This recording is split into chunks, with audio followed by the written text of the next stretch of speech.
사람은 늘 무엇인가를 붙들고 살아갑니다. 그리고 붙잡기를 노력하죠. 그래서 태어나면 아이들한테도 붙잡는 훈련을 시킵니다. 그래서 돌 되면 하는 것이 있죠. 돌잡이 하잖아요, 그죠? 꼭 붙잡으라는 거예요. 돌잡이 여러분 보셨죠? 앞에 명주실도 있고 또 연필도 갖다 놓고 또 책도 갖다 놓고, 요즘에는 보니까 장난감 마이크도 있더라고요. 그리고 이 청진기, 의사 선생님들이 쓰는 청진기 장난감도 올려놔요. 그래서 그것을 잡으라고 하죠. 실을 잡으면 뭐죠?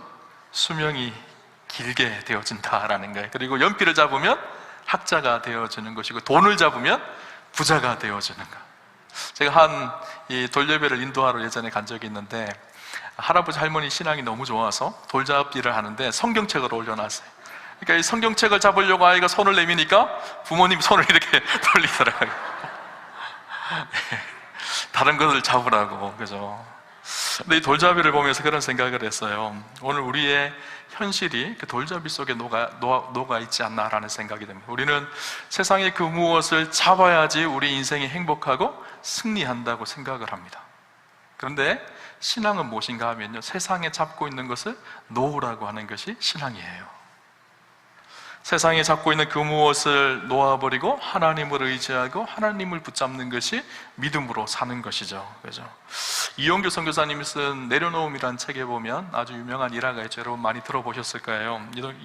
이용규 선교사님의 아들이 동현인데, 동현이가 2살 때 장난감 가게를 갑니다. 장난감 가게에서 본인이 좋아했던 버즈 장난감을 사려고 해요. 이 아이가 장난감을 받아들이니까 너무 좋은 거예요. 그런데 이 장난감을 계산하려면 어떻게 해야 될까요?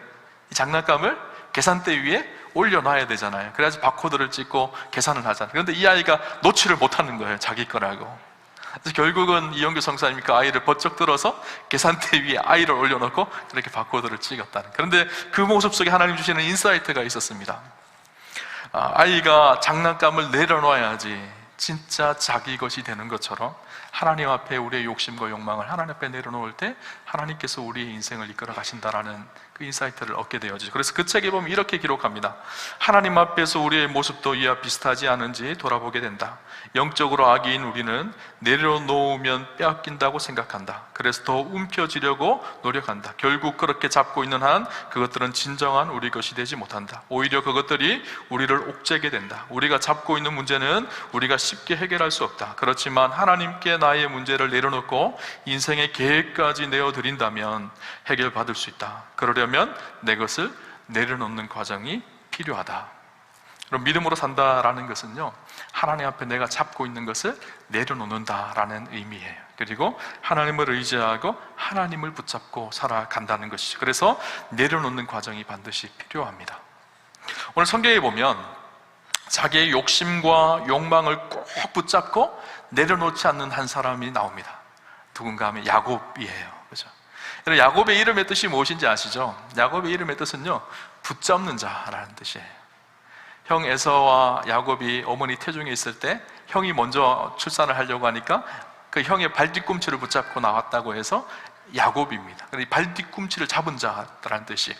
그 이름처럼 야곱은요, 늘 무엇인가 자기가 얻고 싶은 것, 추구하고 싶은 것을 꼭 붙잡고 놓치지 않았던 사람이 바로 야곱이에요.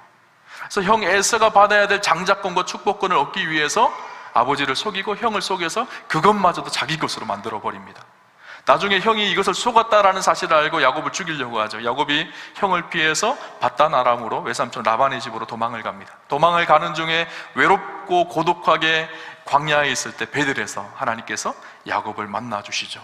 그리고 야곱에게 약속을 주십니다. 다시 가나안 땅으로 돌아오게 할 것이다 라고 약속하시죠. 그때부터 하나님께서요, 야곱에게 간섭하기 시작하셨어요. 그리고 야곱의 이 야망이 있고 욕망이 있는 꼭 붙잡으려고 하는 그의 성품을 다듬어 가기 시작해요. 여러분, 우리의 신앙은요, 이례적인 사건이 아닙니다. 많은 사람들이 생각하기에 예수 믿고 내가 구원받았으면 천국 가면 되지라는 것을 이야기하는데, 사실 우리의 신앙은요, 예수를 만나는 시점부터 시작이에요. 그래서 점이 아니라 선입니다. 예수를 만나고 우리의 삶이 우리가 꼭 쥐고 있던 것들을 내려놓고 하나님 앞에 나아가고 성숙하게 변화되어지는 과정이 우리의 신앙이에요. 하나님께서요, 야곱을 다듬어 가기 시작합니다. 만지기 시작해요. 세상에 이것을 꼭 붙들고 살았던 야곱을 만져가기 시작합니다. 야곱이 간 곳이 어디죠? 외삼촌 라반의 집입니다. 라반의 집에서 야곱은요 20년 동안 머물게 되어져요. 금방 돌아올 줄 알았는데 20년 동안 라반의 외삼촌의 집에서 머물면서 힘들고 고통스러운 순간을 보냅니다. 창세기 그래서 31장에 보면요 그의 고통스러운 시간이 어땠는지를 기록을 하는데요 31장 40절에 보니까 이렇게 얘기합니다. 야곱의 이야기입니다. 내가 이와 같이 낮에는 더위와 밤에는 추위를 무릅쓰고 눈붙일 겨를도 없이 지냈나이다. 외삼촌 라반을 섬기는 일에 있어서 낮에도 밤에도 눈붙일 겨를도 없이 힘들고 수고로운 삶을 살았다라는 것을 이야기하고 있습니다. 41절에 보니까 내가 외삼촌의 집에 있는 이 20년 동안 외삼촌의 두 딸을 위하여 14년, 외삼촌의 양떼를 위하여 6년을 외삼촌에게 봉사하였거니와 외삼촌께서 내 품삯을 10번이나 바꾸셨으니. 외삼촌 라반이요 야곱을 속입니다. 그것도 10번이나 속입니다. 첫 번째 속임이 여러분 잘 아시죠? 라헬을 얻기 위해서 열심히 7년 동안 일했는데 라헬이 아니라 속여서 레아를 얻게 해요. 그리고 나머지 20년 동안의 삶이요 계속 외삼촌 라반에게 속임을 당하는 삶이었었어요. 여러분 속임을 잘하는 사람이 누구죠 원래? 야곱이잖아요, 그죠? 하나님께서 야곱 옆에 야곱보다 더한 라반을 두셨어요. 그래서 라반을 통해서 하나님께서 야곱을 다듬어 가기 시작한 거예요. 때때로 우리 인생 가운데도 그럴 때가 있어요. 내 주위에 나를 굉장히 힘들게 하는 사람을 만날 때가 있죠. 그러면 때때로는 그 사람을 통해서 하나님께서 나를 다듬는 시간이기도 합니다. 나의 성품을 다듬고 나의 모난 부분을 깎아내고 다듬어 가시는 것이죠. 그렇게 20년 동안요 험악한 세월을 야곱은 속이는 그런 속임을 당하는 그런 세월을 보내게 되어집니다. 그리고 20년이 지나고 하나님께서 때가 되어져서 야곱을 그 꿈꾸던 고향으로 돌려보내세요. 사랑하는 아내와 자녀들을 데리고 그동안 모았던 재산들을 가지고 다시 고향으로 돌아갑니다. 그런데 문제가 생겼어요. 야곱의 마음이 고향으로 돌아가는데 편하지가 않는 거예요. 왜 편하지 않았을까요? 형 에서 때문이었었어요. 아직도 여전히 야곱을 죽이려고 눈에 불을 켜고 야곱을 죽이려고 하는 그 에서가 형이 그대로 있었던 거예요. 야곱의 마음이 고향으로 돌아가기는 가고 싶은데 불안하고 두렵고 무서웠던 거예요. 형이 언제 나를 죽일지 모르는, 소문에 들어보니까 형 에서가 400명의 군대를 끌고 나를 죽이려고 한다 그런 소문도 들리기도 하고 어렵고 힘들었던 것이죠. 그때 야곱이 어떻게 했을까요? 성경에 보니까요 창세기 32장 9절에 12절에 보면 야곱이 하나님 앞에 기도합니다. 이 모습만 보면 야곱이 참 많이 변화되어져서 하나님을 신뢰하고 의지하는가 라는 생각이 들었었어요. 근데 문제는 그 다음이에요. 13절에 보면 32장 13절에 보면 야곱이요 하나님 앞에 그렇게 기도하면 기도하는 대로 믿음으로 행해야 됨에도 불구하고 또 인간적인 방법을 생각해요. 인간적인 방법을 생각하고 계산하여서 어떻게 하는가 하면 자기가 가지고 있는 이 재물에 형을 위해서 뇌물을 만듭니다. 그래서 뇌물을 때를 나누어서 형에게 주어서 형의 마음을 달래려고 해요. 그죠? 아니 믿음으로 기도했으면 믿음으로 반응하고 믿음으로 순종하고 하나님의 방법으로 그 일들을 이루어가야 됨에도 불구하고 자기가 가지고 있는 힘과 자기가 가지고 있는 부와 그것을 통해서 이 문제를 해결하려고 하는 야곱의 여전히 세상을 향한 그 모습이 그대로 야곱 속에 남아있는 것을 보게 되어지죠.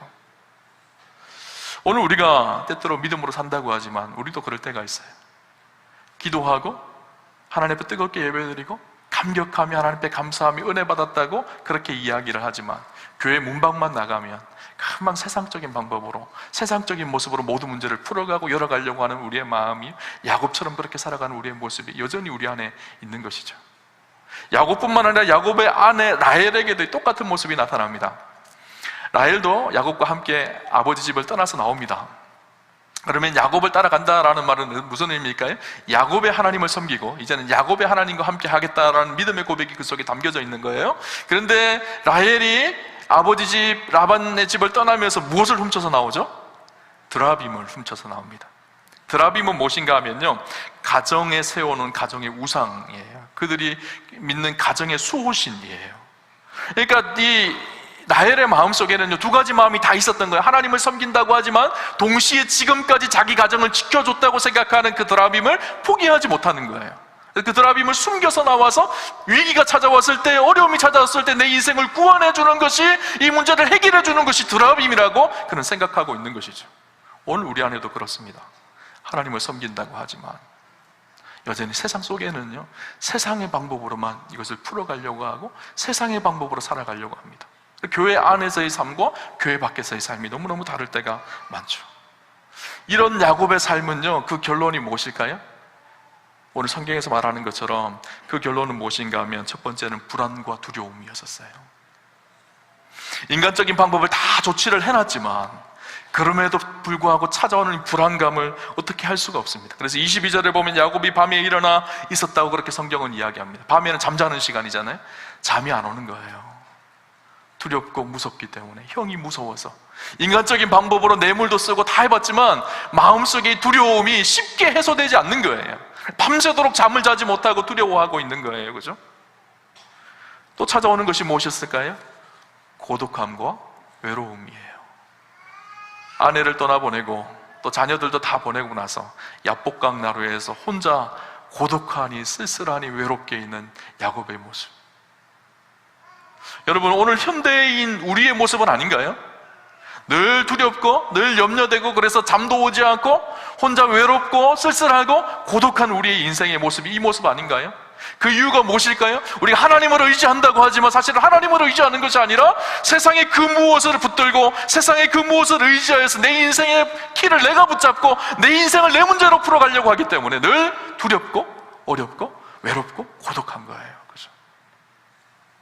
여러분, 한국계 초창기에 이런 일이 있었다고 합니다. 한 목사님께서 시골 교회에 설교를 하러 가셔서 당시에 마차를 타고 그렇게 설교를 하고 가신 거예요. 그래서 저녁 예배 때 집회를 하고 이제 그 교회의 집사님 댁에 하룻밤을 머물기 위해서 그 마차를 타고 그 집사님 댁에 돌아가는데 이 얼마나 언덕이 가파로운지 자꾸 이 마차가요 뒤로 넘어가려고 하는 거예요. 그래서 겨우겨우 마차를 붙들고 힘겹게 그 집사님 댁에 돌아왔어요. 그래서 그날 밤 하룻밤을 자고 아침에 일어나서 밖에를 나가봐서 도대체 교회에서 이 집사님 댁에 오는데 이 언덕이 얼마나 심한가 싶어서 밖에를 돌아봤는데 너무나 평평한 거예요. 이상하다 하고 있는데 그 집사님이 밖에 나왔어요. 집사님이 목사님에게 목사님 왜 이렇게 두리번거리세요? 그렇게 물으니까 이 목사님이 하시는 말씀이 어젯밤에 캄캄한 밤에 교회에서 집사님 댁에 오는데 언덕이 얼마나 가파롭던지 마차가 뒤집어지는 줄 알았어요. 그렇게 얘기를 하더라고요. 그래서 이 집사님 좀 이상한 거예요. 목사님, 우리 교회에서 우리 집까지 오는데 언덕이 하나도 없어요. 평평한 길인데 왜 마차가 뒤집어지죠? 그렇게 얘기한 거예요. 이상하다 이 목사님 생각해서 마차를 딱 봤는데 깜짝 놀랍니다. 마차의 바퀴가요 앞바퀴하고 뒷바퀴하고 바뀌어 있는 거예요. 그 마을 청년들이요, 짓궂은 청년들이 마차의 바퀴를 바꿔버렸어요. 그래서 큰 뒷바퀴가 앞으로 오고 작은 뒷바퀴가 앞바퀴가 뒤로 가니까 이게 기울어져서 마차가 이렇게 가고 있는 거예요. 그러니까 언덕을 올라오는 것처럼 힘든 거예요. 여러분, 우리의 인생도 마찬가지입니다. 앞에 있어야 될 것이 앞에 있고 뒤에 있어야 될 것이 뒤에 있어야 되는데요, 우리는 신앙생활하면 자꾸 뒤에 있는 것을 앞으로 끌고 옵니다. 우리의 힘으로 우리의 능력으로 인간적인 방법으로 무엇을 하려고 자꾸 그것을 앞에다 세워요. 그러니까 우리 인생이 늘 괴롭고 고통스럽고 힘든 거예요. 하나님을 붙들고 하나님을 의지하고 세상의 것을 내려놓고 하나님을 신뢰하며 믿음으로 살아갈 때 우리의 삶이 하나님 기뻐하신 그 평안의 길, 하나님 주시는 평화의 길을 걷는데 세상의 것을 자꾸 앞세우니까 자꾸 기울어진 마차처럼 그렇게 이렇게 저렇게 쩔뚝거리면서 걸어가는 것이 오늘 우리의 인생일 것입니다. 오늘 그런 상황 가운데 하나님께서 야곱을 찾아오세요. 그리고 하나님과 씨름하는 야곱의 모습을 오늘 보게 되었죠. 우리가 너무나 잘 아는 말씀이죠. 그런데 오늘 본문을 보면서 몇 가지 오늘 본문이 주는 중요한 메시지, 몇 가지 특징들을 좀 함께 나누어 보려고 합니다. 첫 번째, 오늘 본문 속에 나타나는 중요한 특징 한 가지가 무엇인가 하면요, 이 씨름의 주체는 하나님이라는 사실이에요. 야곱이 씨름의 주체가 아닙니다. 우리 이 본문을 해석할 때 많은 경우 어떻게 생각하는가 하면 야곱이 끝까지 하나님과 붙들고 씨름하여서 하나님마저도 이긴 사람이 야곱이다, 그렇게 해석을 하죠. 그래서 우리가 어떻게 해석을 하죠? 열심히 씨름하며 기도하면 하나님 주시는 축복을 누릴 수 있다, 이렇게 이 본문을 해석합니다. 사실은 그런 본문이 아니에요. 오늘 본문을 가만히 보면요, 24절에 야곱은 홀로 남았더니 어떤 사람이 날이 새도록 야곱과 씨름한, 주체가 야곱이 아니라 어떤 사람입니다. 어떤 사람이 누구일까요? 하나님이시죠. 하나님이 보내신 천사를 의미하기도 하고 어떤 분은 해석하기를 성자 예수님으로 해석하기도 합니다. 여하튼 오늘 본문이 이 하나님이라는 것으로 그렇게 해석해도 무관합니다. 하나님께서 야곱을 붙드신 거예요. 여전히 자기의 욕망과 야망을 붙들고 그것을 놓지 않고 살아왔던 인생 가운데 하나님께서 야곱을 찾아오셔서 야곱에게 간섭하기 시작하신 거예요. 야곱이 하나님을 붙들고 하나님을 넘어뜨려서 자기가 축복을 얻은 것이 아니라 하나님이 야곱을 찾아오셨어요. 여러분, 이것이 복음이에요. 이것이 기독교입니다, 여러분. 우리는 자꾸 우리가 어떻게 해서 우리가 하나님까지도 뒤집어서 하나님 주신 축복을 내가 누려야 된다고 생각을 하고 하나님을 도구처럼 생각합니다. 그런데 그렇지 않아요. 하나님이 주체가 되어서 하나님이 우리를 다루셔요. 우리를 만지세요. 우리를 새롭게 하세요. 하나님께서 야곱에게 무언가를 하고 싶으셔서, 야곱의 인생을 만지고 싶으셔서 하나님께서 야곱을 찾아오신 사건이에요. 하나님이 주도적으로 이 씨름을 이끌어 가시는 거예요. 그죠? 그럼 우리의 인생의 씨름을 누가 이끌어 가실까요? 하나님이 이끌어 가세요. 오늘 하나님이 찾아온 이 사실을 오늘 본문은 이렇게 얘기합니다. 내가 홀로 남았더니. 야곱이 홀로 남았습니다. 외롭고 고독한 시간, 힘들고 고통스러운 시간, 홀로 남은 외로운 시간, 그 시간은 하나님이 우리 인생 가운데 찾아오시는 시간이에요. 세상의 화려함과 부요함과 세상의 가면을 쓰고 세상의 방법대로 살아가는 그 화려함 속에 하나님이 찾아오시는 것이 아니라요, 이제는 아무것도 내 힘으로 할 수 없을 때, 외롭고 고독한 시간, 그 외롭고 고독한 그 시간에 하나님께서 우리 인생에 찾아오십니다. 여러분, 우리가 잘 아는 누가복음 15장에 보면 탕자의 비유가 나오죠. 탕자가 아버지의 재산을 가지고 가서 다 허랑방탕하게 다 소비합니다. 재산을 가지고 있을 때 수많은 친구들이 몰려왔어요. 다 그에게 박수를 쳐주고 그를 환영하고 그를 축복하고 막 수많은 화려함 속에 도취되어졌습니다. 근데 문제가 생겼어요. 누가복음 15장 14절에 보니까 다 없앤 후 그 나라에 크게 흉년이 들어 그가 비로소 궁핍한지라. 다 가지고 있던 부유함이 다 사라져버리고 큰 흉년이 들고 그가 궁핍해졌어요. 그런데 놀라운 것은요, 그렇게 궁핍해졌을 때 자기가 누구인지가 보여지기 시작한 거였었어요. 그리고 아버지의 은혜 없이 살 수 없다라는 사실을 깨닫고 아버지께로 돌아가는 것이죠. 우리 인생에도 흉년이 찾아올 때가 있습니다. 우리 인생에도 궁핍이 찾아올 때가 있어요. 그러나 그 흉년의 시간, 궁핍의 시간, 그 시간이 하나님을 만나는 시간이라는 사실을 여러분 기억하셔야 돼요. 오늘 중요한 특징 한 가지는 무엇인가 하면요, 야곱이 서 있는 곳이 어딜까요? 오늘 야복나루잖아요. 야복강의 의미가 있습니다. 그 의미가 무엇인가 하면 비운다, 털어낸다 라는 의미예요. 야곱은요, 지금까지 자기가 붙들고 있었던 것을 비워내는 장소가 이 야복강이었어요. 자기가 의지하는 것, 자기가 꼭 붙들고 살았던 그것을 하나님께서 그것을 비워내게 하신 곳이 야복강이었어요. 여러분, 교회는요 야복강이어야 합니다. 야복나루여야 돼요. 세상의 그 무엇으로 화려하게 자기를 치장하고 가면을 쓰고 앞에 나오는 것이 아니라 자기를 다 비워내고 가장 낮은 모습으로 주님을 바라보는 것. 예배는 어떤 것일까요? 예배는 야복나루예요. 자기를 비우고 하나님 앞에 서는 것, 자기를 포장하고 과장하고 자기의 화려함 속에서 자기를 추구하려고 하는 것이 아니라 자기가 누구인지를 알고 자기를 비우고 하나님을 바라보는 것, 그것이 예배이죠. 그죠? 하나님은 야곱과 밤새도록 씨름합니다. 어떻게 되죠? 하나님께서 야곱의 환도뼈를 치세요. 그리고 그 환도뼈가 어긋납니다. 우리 개역개정성에는 허벅지 관절이라고 기록이 하고 있죠. 하나님께서 환도뼈를 내리치자 야곱은 그 자리에서 꾸꾸러집니다. 그래서 단순한 환도뼈가 아니에요. 환도뼈는요, 우리의 몸에서 우리 몸을 지탱하고 있는 강력한 뼈예요.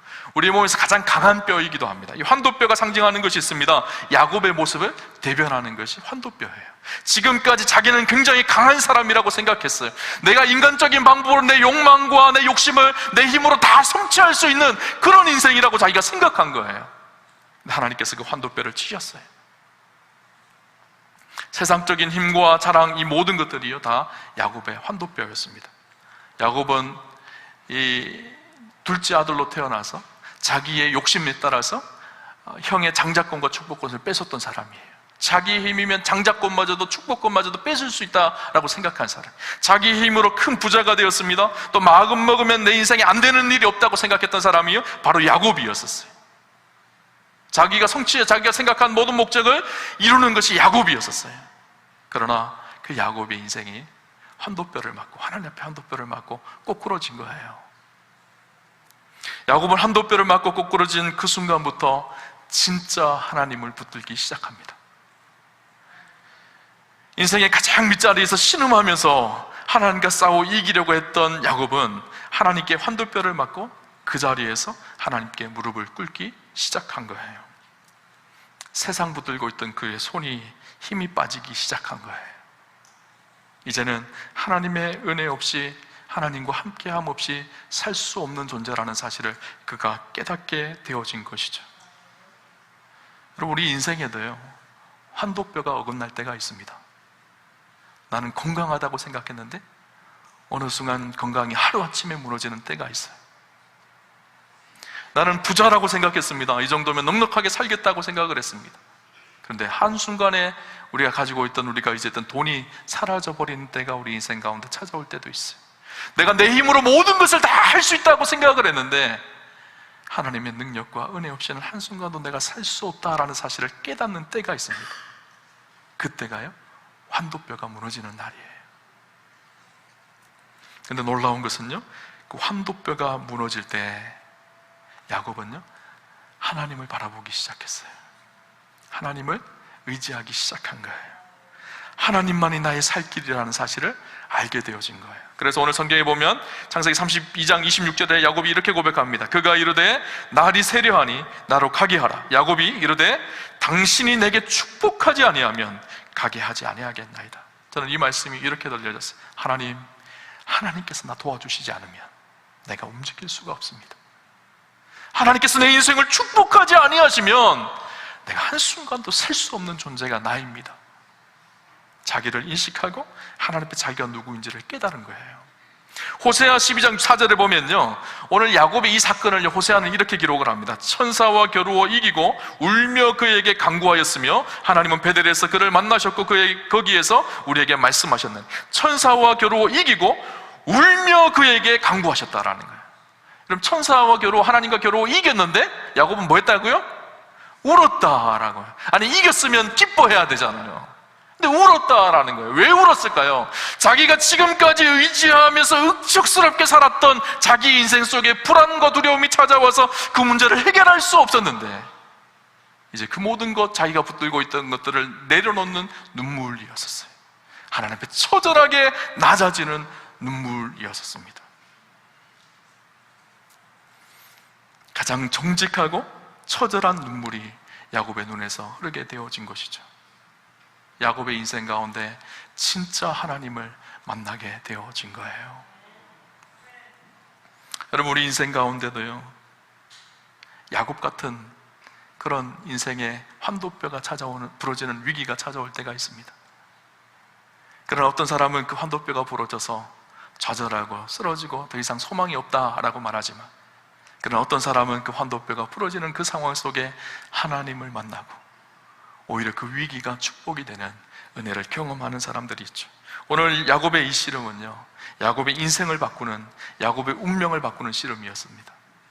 이 야곱의 씨름은요, 역사를 바꾸는 씨름이었고 이스라엘을 바꾸는, 이스라엘의 역사를 새롭게 쓰는 그런 씨름이었던 거예요. 저는 축복하기를 오늘 저와 여러분의 삶 속에서도 야복강가의 씨름이 우리 인생 가운데도 있어서 하나님께서 우리 인생을 다루시고 변화시키시고 새롭게 하는 그런 은혜와 축복을 누리시기를 주님 이름으로 축원합니다. 오늘 본문의 말씀을 묵상하다 보면 또 한 가지 중요한 특징이 있습니다. 하나님과의 이 씨름은요, 새벽 씨름이었다라는 사실이에요. 이곳의 장소는 야복나루였습니다. 그러나 시간은요, 깊은 밤의 터널을 지나는 새벽이었었어요. 여러분, 새벽은요, 가장 어두운 시간에 빛이 비추어지는 시간이 새벽이에요. 야곱의 인생 가운데 가장 힘들고 가장 고통스럽고 가장 어두운 그 시간이었지만 하나님께서 빛을 비추는 시간이었었어요. 그리고 새벽은요, 생명이 움트고 새로움이 일어나는 신비의 시간입니다. 어둠이 물러가고 찬란한 빛이 비추어지는 것이 새벽 시간이에요.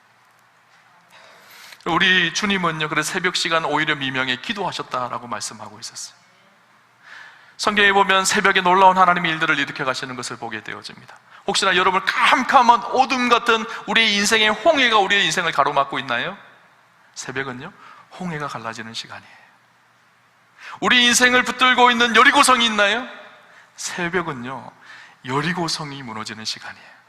모든 어두움이 사라지고 빛이 비추어지는 시간이 새벽입니다. 그래서 새벽은요, 신비의 시간이에요.